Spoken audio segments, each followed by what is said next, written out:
La tecnologia, è stato dimostrato e verrà dimostrato anche dopo, e lo dimostrerete voi con le vostre critiche magari, è matura o pseudo-matura. È matura quella asettica, poi è ovvio che va calata all'interno degli scenari specifici. La normativa c'è, ancora una volta, come per tutta la parte di gestione documentale, di dematerializzazione, ancora una volta sono a ribadire che la norma c'è.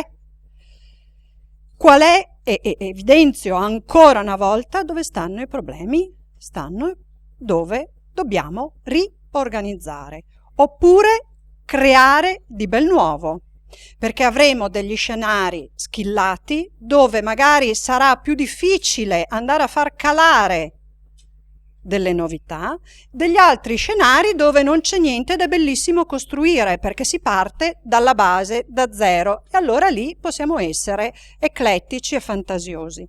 Le norme ci sono. Le norme, purtroppo, dovrebbero essere applicate. Queste sono norme che ci servono per implementare. Ce ne sono altre parallele, come quelle sulla privacy, come il decreto legislativo 196, come il suo allegato tecnico sulle misure di sicurezza, che devono essere applicate. Oggi nessuno di noi o pochi di noi le applica in modo totale, a volte perché sono veramente difficili da implementare all'interno di un'azienda sanitaria, sono la prima a dirlo. Solo per dire che era già stato accennato dall'ingegner Sandri e anche da Claudio Beltrami, che cos'è una CA? Io lo definisco in modo dottrinale il notaio informatico. La CA non deve far altro che garantire il collegamento fra i dati di quello che si presume essere il firmatario, il possessore, neanche il proprietario, il possessore del certificato di firma o di autenticazione, collegarlo alla firma o l'autenticazione effettivi. Quindi è colui il quale dice sì, ok, io ho emesso questo certificato che corrisponde a Tizio o a Pinco o a Pallino. Non deve fare altro.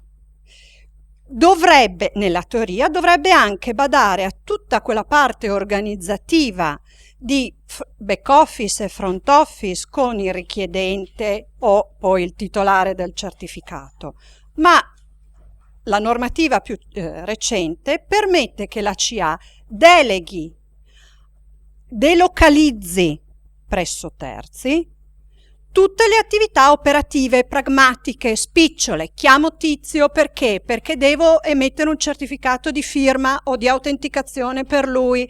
Poi che cosa succede? Accidenti, gli devo dare anche il supporto di firma, sia essa o di autenticazione, sia essa la smart card o qualcos'altro. Oppure, orpo, in corso d'opera, durante il ciclo di vita del certificato, mi viene richiesta una sospensione o una revoca, oppure in modo naturale, perché hanno una vita con tempi prestabiliti, in modo naturale il certificato scade.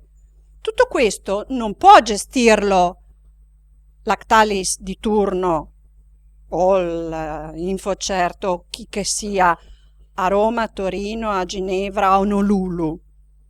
Deve per forza, soprattutto per la realtà specifica delle strutture sanitarie, deve essere gestito in loco. E quindi, siccome la norma ce lo permette, con la delega a un ufficio di registrazione, la RA, la Registration Authority, ecco che delocalizziamo tutta questa attività pragmatica spicciola in azienda sanitaria. Quindi è praticamente un ufficio che sembra che faccia l'amministrativo puro e semplice, ma deve, ahimè, gestire, non vi voglio appesantire in responsabilità, ma deve gestire anche le criticità. Ho dimenticato la smart card sul comodino perché l'ho usata invece che come firma, come supporto di firma, l'ho usata come segnalibro ieri sera, l'ho dimenticata a casa. Cosa faccio oggi? Magari sono il radiologo in turno alla radiologia del pronto soccorso. Non referto tibiotarsiche oggi perché non ho il surrogato del mio pugno e della mia BIC. No, allora andrò presso l'ufficio di registrazione e dirò: signori, mi gestite questa mia lacuna? Come faccio? Oggi non lavoro? No, gliela gestiscono. In certi posti con le famose, da me odiatissime, carte jolly, oppure con degli escamotage che vanno studiati. Perché la norma mi dice deve esistere la CA perché è quella che ti emette il certificato, perché è quella che ti gestisce le CRL, la sospensione, la revoca, perché è quella che ti fa morire il certificato di morte patologica o di morte naturale.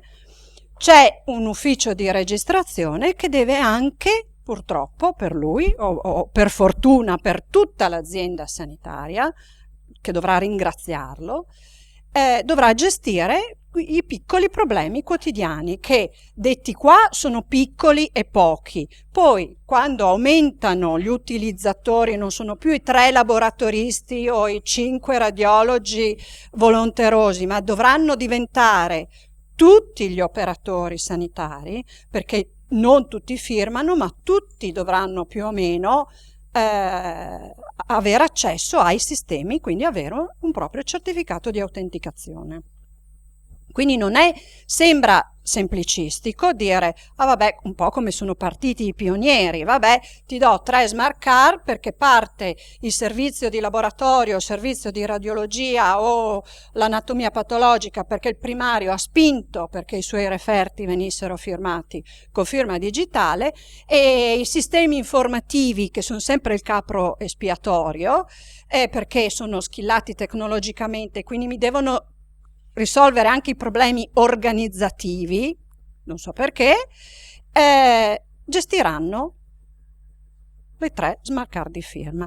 Non è più questo il tempo, perché non sarà più firma, abbiamo detto autenticazione ai sistemi, ma non sarà più firma dei 3 laboratoristi, sarà firma di tutto, perché la firma è digitale. Nel momento in cui io faccio, e ve lo dimostrerò dopo, nell'analisi del flusso, faccio un approfondimento, uno studio di quale documentazione devo andare a firmare, perché c'è oggi della documentazione che viene firmata ma per norma non necessita di sottoscrizione, ce n'è altra che ahimè non viene firmata, invece necessita di sottoscrizione. Quindi è fondamentale che ogni azienda faccia una riflessione al proprio interno e capisca quali documenti vanno firmati, quali no, chi può accedere ai sistemi, chi invece non è necessario che abbia neanche un certificato di autenticazione. Quindi tecnologia c'è, norma c'è, dobbiamo farci il lavaggio del cervello per riorganizzare persone e flussi. Dico ancora una cosa a questo proposito, ribadisco: le regole, non necessariamente le norme, le regole possono essere abbastanza asettiche e trasversali. Ognuno a casa sua, in verticale, deve capire da solo che cosa e dove applicare le norme, la tecnologia che viene proposta, e come riorganizzare le proprie nicchie, perché solo chi è a casa sua sa come lavorare al proprio interno. Può anche darsi che non gli serva nulla di ciò che viene proposto o che viene messo sul piatto. Qualcuno partirà, come dicevo, da zero, altri invece dovranno forse, se vogliono, distruggere dei piccoli pezzetti e ricostruirli, oppure chiudere porte e finestre e dire: non mi interessa, io sto facendo le cose per benino, a modino, a casa mia, e continuo così. Quindi qual è l'anello mancante? Qual era l'anello mancante? era l'ufficio di registrazione. Oggi abbiamo detto lo creiamo all'interno della nostra struttura. Pensate, per fare un passo indietro, che la normativa permette che il richiedente il certificato, e poi quando ce l'avrà si chiamerà titolare del certificato, possa avere accesso diretto al certificatore, alla Certification Authority. Cioè potrebbe telefonare, scrivere, collegarsi comunque al certificatore e richiedere un nuovo certificato, la revoca, la sospensione. Questo è previsto. Una riflessione, pensiamo quanto sia impossibile nelle nostre strutture, anche se sono piccolissime. È un nucleo organizzato e strutturato, non a caso ho messo queste due parole. È strutturato e è organizzato perché l'ho individuato come un ufficio consono a porre in essere delle attività che sono nelle sue corde. Se posso permettermi, le attività che vanno poste in essere in un ufficio di registrazione non sono nelle corde dei sistemi informativi, perché c'è anche dell'altro che si può agganciare alla firma o all'autenticazione nel momento in cui è in mano un supporto di firma o di autenticazione. Entro alla mensa, per dire una scemata, però posso utilizzare un giorno forse quello strumento per evitare di avere un portafoglio con 25 tessere e ognuna con uno scopo diverso. Quindi è organizzato e strutturato all'interno, ma non è della CA, è dell'azienda sanitaria. È un ufficio dell'azienda sanitaria, che io lo crei di bel nuovo, oppure che utilizzi un nucleo già esistente per fargli fare un qualcos'altro, è la struttura, non è la CA. È il cordone ombelicale con la CA, tant'è che è un delegato della CA a fare qualcosa per lei. Ma è la struttura sanitaria, e a me questo piace moltissimo, perché davvero leguleio dico, bene, chi sono i richiedenti il certificato? Oppure gli utilizzatori del certificato? Chi sono? Sono dei comuni cittadini che firmano documenti e accedono a sistemi XY? No. Sono persone che hanno un rapporto di lavoro professionale, un rapporto di lavoro dipendente con quell'ente. Sono soggetti che agiscono, quindi entrano in un sistema, navigano nel sistema, cancellano, distruggono, colposamente, dolosamente firmano per quella struttura sanitaria, in nome e per conto della struttura sanitaria che sta creando informazioni o creando documenti. Quindi ancora una volta mi va benissimo, anzi bisogna spingere a tutti i costi, nell'ambito sanitario è stato percepito immediatamente, altrove no, in altri ambiti no, che l'RA sia interna con personale interno. È delocalizzato rispetto alla CA, ma da questa deve essere sorvegliato, e qua appunto da legale dico delega, qualcuno delega, ma un obbligo da parte del delegante sta nel fatto di sceglierti come soggetto di fiducia, anche se sei delocalizzato rispetto a me, però devo controllare che tu faccia le cose per bene. O a monte le studiamo insieme e poi mi dai un resoconto ogni tanto, ma io devo, siccome agisci, fai qualcosa che dovrei fare io, quindi ti delego a fare, vorrei che fosse fatto bene. Quindi ho l'obbligo di sorvegliarti. Ecco perché il cordone deve rimanere non solo a livello, con tutte le sue problematiche, di rete, ma anche di rete sul territorio, ma anche di garanzie che funzionino i sistemi presso la CA, ma che funzionino i sistemi anche presso l'RA. Ma da questa sorvegliato è delegato a gestire tutte le attività operative per il richiedente e il titolare dei certificati. L'RA rappresenta l'interfaccia operativa indispensabile, nel nostro ambito soprattutto, tra la CA e il richiedente titolare dei certificati di firma di autenticazione. E sono qua, alla famosa slide dove ci parlo sopra, e poi voi troverete, se vi interesserà, troverete approfondimenti scritti con che cosa adesso, che lista della spesa devo fare per poter mettere in piedi questo flusso. Allora, da tutte le premesse precedenti, il risultato, e poi lo saprete benissimo, è un progetto, il progetto FDCOS è un progetto cofinanziato, vuol dire che qualcuno sborsa i soldini, qualcuno ha provveduto, non approfondisco chi, come, eccetera, qualcuno ha provveduto a fare degli accordi, chiamiamoli così, delle convenzioni, dei contratti, delle gare, con il certificatore. Ma avete visto la roadmap? Finisce questo accordo? Finisce presto anche. Oppure questo accordo prevede una quantità di oggetti, di certificati, eccetera, che magari per me sono insufficienti, quindi desidererei espanderle già oggi, ma anche domani mattina, quando tutto questo ambaradan finisce, perché ha un tempo limitato. Cosa dovrò fare io? Perché abbiamo detto non saranno i 3 laboratoristi, i 5 radiologi e i 2 anatomopatologi a firmare, o i 4 operatori tecnici di laboratorio che entrano nel sistema, nell'IS.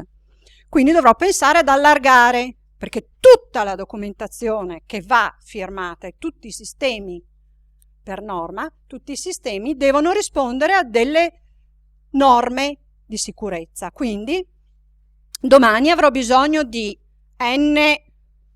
non 3, N certificati di firma, N certificati di autenticazione. Orbene, dovrà esserci un accordo, chiamiamolo un contratto, poi alla fine è un contratto di compravendita, fra la CA e la struttura interessata all'acquisizione dei beni e servizi correlati a questa materia. Non sarà più, presumo, la regione che dirà ti copro io, ho fatto io, mi sono rotta io le scatole a preparare il campo. Adesso io ho fatto, i tempi dicono che mi devo togliere, tu adesso ti devi arrangiare anche per continuare il lavoro che io ho iniziato, perché i certificati non sono a vita infinita. Quindi se io oggi, prendendo al volo questa situazione, questo scenario, questa opportunità, ho X certificati di autenticazione e di firma, domani non posso dire, dopo tutto quello che ho messo in piedi, non posso dire ai miei firmatari no, è scaduto il certificato, non mi sono organizzato perché ci aveva pensato la regione, io ho pensato ad altro in questo periodo e non ti faccio più firmare, torniamo all'analogico. Devo continuare, o dovrei continuare, a dare una risposta digitale in questo senso. Quindi devo prepararmi a rapportarmi, io azienda, soggetto azienda sanitaria, con soggetto controparte, in senso buono, contrattualistica, CA. Cosa devo fare a questo punto all'interno della mia azienda? Perché la CA, abbiamo detto, se la pensiamo così questa storia, diventa veramente il notaio. Anch'io vado dal notaio e quello mi deve solo dire, deve solo dichiarare che sono veramente io. Non è che faccia grandi altre cose per certe attività, e questa è una. La CA fa da garante per la correlazione dell'individuazione del soggetto. Devo assolutamente devo assolutamente individuare all'interno della mia azienda sanitaria. È stato in questa fase data indicazione ufficio personale perché è il più consono allo scenario.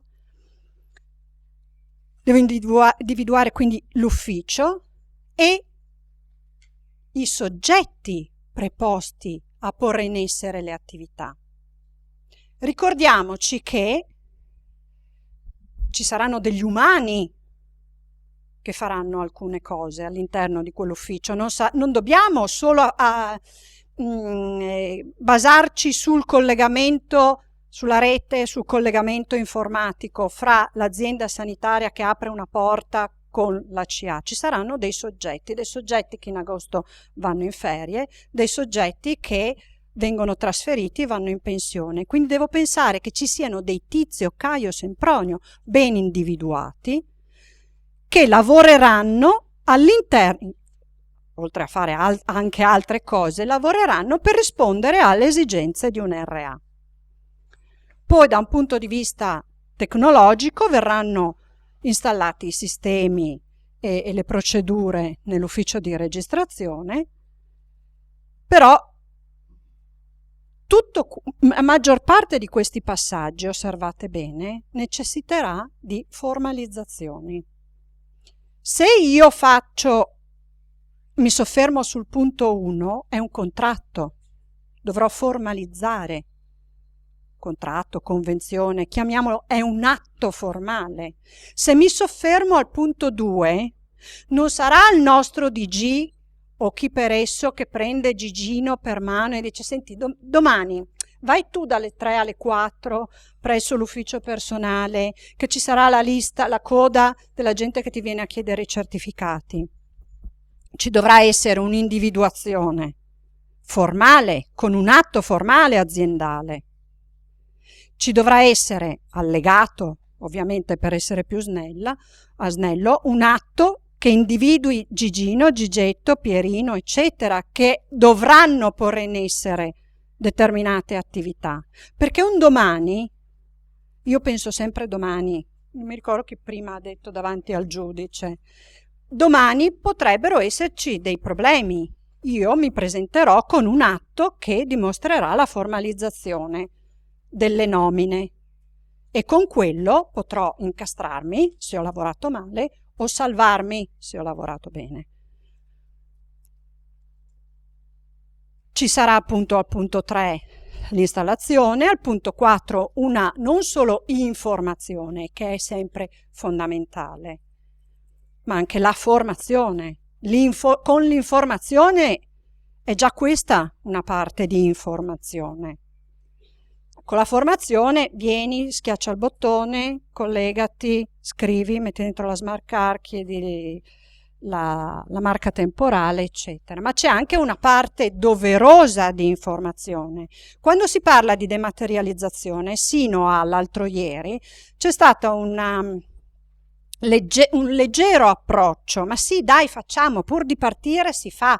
Non siamo a norma perché le norme sono state inizialmente un po' lente, vabbè, facciamo lo stesso. E chi si trovava dall'altra parte non era tutelato normativamente. La tecnologia stava avanzando, però stava prendendo le misure anche in base al campo di battaglia e non era assolutamente tutelato quello che faceva da pioniere. Invece va tutelato con le formalizzazioni, con l'informazione. Anche con l'informazione puoi fare da qua fino qua. Io ti aiuto, ti proteggo all'interno della mia azienda o aiutato dall'esterno, ti proteggo facendoti crescere. Nel momento in cui sai, fai meno errori e ti fai meno del male. Adesso vengo a un punto caldo, che è quello dell'analisi e dell'individuazione dei richiedenti certificati. Traduco questo rettangolo. Chi firma, chi autentica. È una cosa che io ho sempre sentito e rilevato vivendo in sanità, ma anche con questi due progetti mi sono resa conto che non c'è molta coscienza, ma non per colpa del tutto propria, di che cosa, già lo dicevo premettendolo prima, che cosa devo firmare. È vero che tutto quello che nel mondo analogico di ieri producevo e firmavo ha un obbligo di essere firmato, o lo facevo perché il mondo analogico non mi dava garanzie di sicurezza e quindi mi dovevo creare delle prove per andare davanti al giudice più tutelato? Vi faccio un esempio. Essendo io cresciuta in radiologia, ho incominciato a chiedermi perché facevano delle cose quando non servivano. Esempio, allora, RX, piede destro o sinistro. Io gli dicevo, perché nel momento in cui mettono sul diafanoscopio questa immagine, oltre a scrivere DX, SN, il tecnico di radiologia mette col pennarello nero anche la propria sigla? Lui non deve sottoscrivere l'immagine, perché l'immagine per norma, per deduzione dottrinale dalle norme, non necessita di sottoscrizione. Perché mette la sigla? Non la mette il medico, figurarsi, non per denigrare, ma è quello che in assoluto si deve assumere la responsabilità del ciclo diagnostico, perché lo fa il tecnico. Perché nel mondo analogico, di immagini o di carta, di referti, non c'era altro strumento che rispondesse alla sicurezza di chi aveva fatto che cosa in quel momento. Ovvero c'era la necessità di capire se era stato veramente il tecnico ad eseguire quell'immagine. E quindi la sigla, che era una sottoscrizione concisa, non era nient'altro che un metodo di autenticazione che oggi lo chiameremo nel mondo digitale. Quindi importante a questo punto è fare un'analisi se tutto quello che io per uso, consuetudine, oggi nell'analogico o ieri nell'analogico sottoscrivevo, necessita veramente di mettere in piedi tutto l'ambaradan della firma digitale, o se non basta un utilizzo di un sistema di autenticazione. Ma mi sembra di dire una cosa ovvia, ma così non è. Perché quando mi è stato detto, ma in quella cartella di reparto dove l'infermiere piuttosto che l'OTA fanno una sigla, devono farla veramente? Cioè io nel momento in cui trasformo l'analogico, il foglio di carta, la cartellina di cartoncino in un documento digitale, devo pensare all'implementazione della firma? Non lo so. Fai un'analisi. Puoi essere aiutato a fare questa analisi. Però io non ho la risposta in questo momento per dirti sì, l'OTA deve firmare il documento XY. Ci sono dei ruoli, delle professionalità preposte a saperlo o preposte a fare questo tipo di analisi, e può essere un buon appiglio per, non dico riorganizzare, ma per dire, ma che cribio firmavamo tutta quella roba che non serviva. Oggi lo trasformo in digitale, non avrò più bisogno di 6.700 certificati di firma, avrò bisogno di 1.600 certificati di firma e i rimanenti di autenticazione, che sono comunque una firma, un altro tipo di firma. La prima mi va a surrogare lo scarabocchio col pugno di carta e la BIC, la seconda invece mi va a sostituire, magari come nell'esempio, il pennarello nero con la sigla del tecnico, che non è una sottoscrizione. È un sì, ok, quello è passato di qui e ha prodotto quell'immagine che comunque non va firmata. Quindi può essere una buona occasione, lo so che può essere pesante, ma può essere fatta a momenti, se no non serve a niente andare a richiedere tutte quelle firme, un'occasione per capire con le nostre direzioni sanitarie, piuttosto che con i primari, le caposale, e dire ma serve fare tutto questo lavorone se non devo firmare quel documento? No. Poi dovrò, e quello è in parallelo, non è che quello è un aiuto per un domani per alleggerire il lavoro, ma non è che sia un elemento indispensabile la creazione di un RA, sia chiaro, no? Poi chiamerò coloro i quali ho deciso che devono o firmare con firma digitale o autenticarsi tout court, fermo lì, li chiamerò presso l'RA. Ecco che c'è tutta quella parte adesso di front office, quello che dicevo, quell'approccio umano che deve avvenire dentro all'azienda. Poi nell'azienda verranno prese le decisioni, verranno stese le policy, dove l'ufficio, devono andare all'ufficio di registrazione che magari è dall'altra parte della città, no, magari potrò delocalizzare, dislocare dei nuclei perché magari non tutti i medici si spostino e vadano a chiedere i certificati dall'altra parte della città. Quello è soggettivo, all'interno delle aziende verrà deciso che. Questo a macro step, visto che comunque stiamo partendo da zero. Nella maggior parte dei posti, in alcuni invece si era già pensato a qualcosa del genere. Dovrò fare l'identificazione, in questo caso è proprio un'attività delegata da parte della CA agli operatori dell'RA, che saranno, io ho detto, dei pubblici ufficiali, perché in quel momento, in quel ruolo, loro dovranno dichiarare la corrispondenza univoca fra il richiedente e i dati anagrafici che vengono presentati all'operatore per fare la richiesta alla CA di emissione del certificato. Verranno, dico, compilati dei moduli. Alcune CA hanno provveduto in modo puntuale alla stesura dei moduli, altre non so, in passato ho riscontrato che no, ma è un passato di 2 anni fa, quindi può essere successo qualcosa nel frattempo.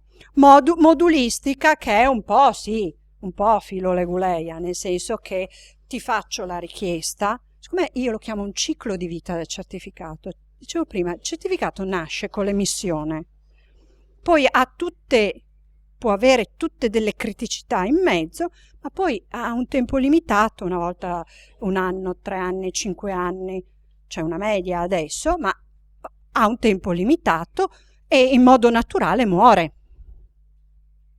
E siccome legato a questa vita è la validità del documento che viene sottoscritto, che a volte è un documento che poi dovrà essere conservato a tempo indeterminato, come tutta la documentazione che deve andare in cartella clinica di ricovero perché è prodotta per un paziente interno, se io dovrò andare a conservare, quindi a congelare, a mettere in quiescenza un documento a tempo indeterminato, e il legislatore mi ha imposto questo tempo infinito, ogni tanto in qualche norma si dice infinito, in altre indeterminato, e lì la dottrina Leguleia si è persa, mi sono arresa io, figuriamoci, e quindi ogni tanto dico indeterminato e un tanto infinito, ma se mi chiede quello, il legislatore, vuol dire che dà a quel documento un'importanza fortissima, e infatti lo è, cartella clinica di ricovero con tutti i documenti che il legislatore prevede che debbano esservi inseriti. Se io devo congelare questo per così tanto tempo, devo crearlo bene e mantenerlo bene, perché se no il principio che creo schifezza, mantengo schifezza, e il giorno in cui l'emissario del giudice, toc toc in divisa, viene e bussa e mi dice tu hai l'obbligo di tirarmi fuori quel documento prodotto per paziente Tizio. Io la schifezza che ho creato e mantenuto, così la vado a tirar fuori. Tirerò fuori schifezza. E la schifezza è anche come ho firmato e poi gestito, visto che è agganciato, il certificato di firma nel periodo della creazione, nel periodo del mantenimento e nel momento in cui lo vado a tirar fuori. Quindi deve essere chiaro che non è che io me ne possa lavare le mani.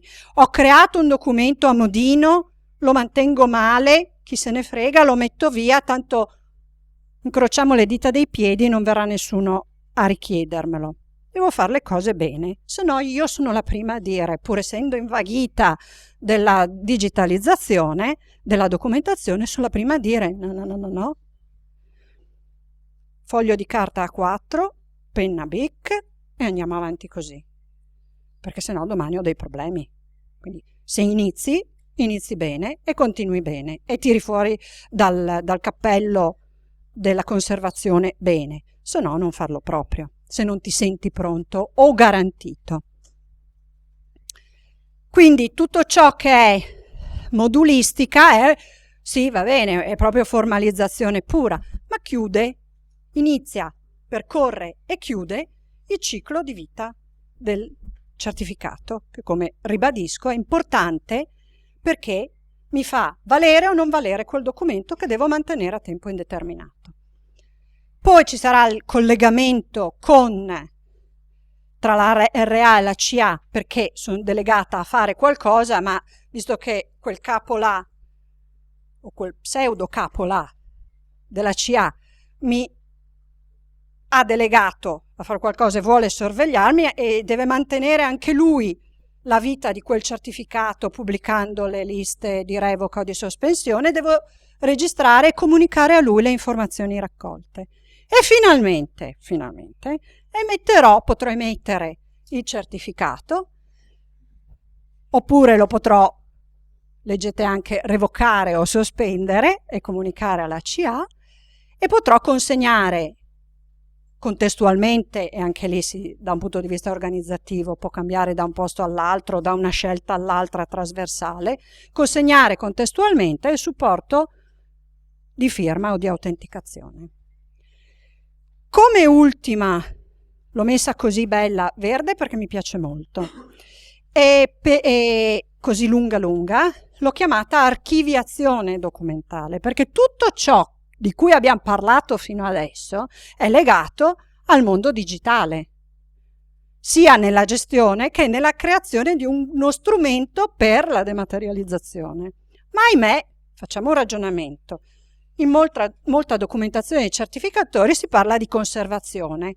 No, non è conservazione, che è la vecchissima archiviazione, cioè la messa in quiescenza dei documenti e delle informazioni. Qua siamo proprio archiviazione vecchia, perché è tutto analogico, perché tutta la documentazione che io produco, sia per la richiesta del certificato che per la sua sospensione, la sua revoca o la restituzione della smart card, sarà in analogico, perché se sono un richiedente la firma non ce l'ho ancora, quindi sarà un foglio di carta con l'utilizzo del mio pugno e della mia BIC, e idem del pugno e della BIC dell'operatore in RA. Poi se devo sospenderlo vuol dire che l'ho perso, me l'hanno rubato, comunque non può valere quel certificato, voglio che non valga quel certificato, come faccio a usarlo? La revoca idem, se devo restituire la smart card, cosa firmo? Perché magari la restituisco perché si è rotta, perché è scaduto in modo naturale il certificato, quindi sarà tutto un plico di fogli di carta ma analogici, quindi è archiviazione della documentazione che ho prodotto agganciata a queste attività. Chi la fa? Per quanto tempo? Allora, per quanto tempo lo dice la normativa vigente? 20 anni, anche qua cribbio, mica poco. Chi lo fa? A scelta, o il certificatore o l'azienda sanitaria, nel nostro caso. Io propendo per l'azienda sanitaria, nel senso che dico, i certificati io ritengo siano richiesti da lei, ma siano suoi. Non solo perché li acquista, ma perché risponde per quel firmatario. E poi perché ha fatto partire il ciclo di vita, lo chiude. Cosa fa? Mette in DHL e spedisce al certificatore la documentazione. Utilizzerà ancora, come sta utilizzando e utilizzerà anche per tanti anni ancora, quel sistema operativo, non informatico / informativo, sistema di archiviazione analogica che utilizza per tutto il resto che ha analogico in azienda. Quindi io propendo, sia da un punto di vista organizzativo, sia da un punto di vista legale, che l'archiviazione, che è la chiusura di questa attività preliminare e anche susseguente per la sospensione, la revoca, la consegna, avvenga anch'essa in azienda.